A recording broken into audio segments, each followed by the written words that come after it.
Қайырлы күн достар, бүгін сіздермен өте дәмді блинидің рецептісімен бөлісемін. Каналға жазылуды ұмытпаңыз. Бізге керегі 3 жұмыртқа,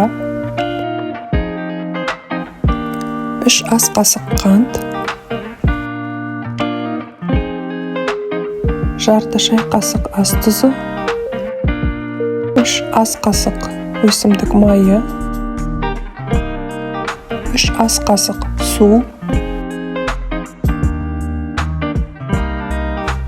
барлығын жақсылап араластырамыз. Үстінен 150 грамм ұн саламыз және 1 келкі масса болғанша жақсылап араластырамыз. Массамыздың ішінде түйіршіктер болмас үшін сүтті артынан қосамыз. Сүттің барлығын бірден қоспаймыз. Біртіндеп араластыра отырып қосып, сұйық масса жасап аламыз.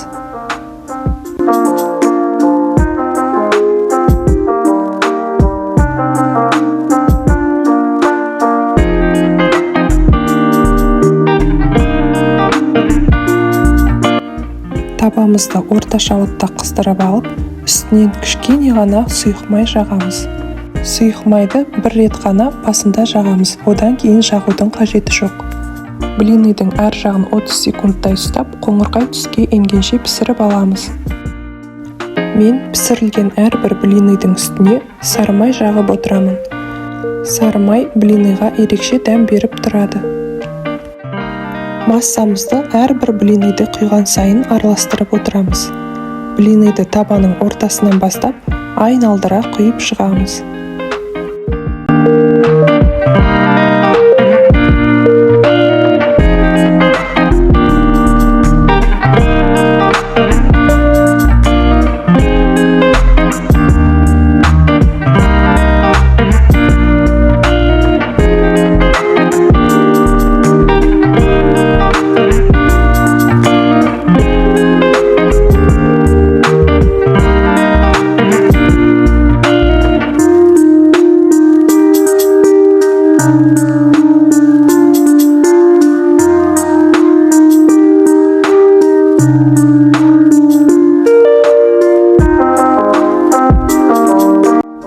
Осымен өзі нәзік, өзі жұқа, өте дәмді блиниларымыз дайын.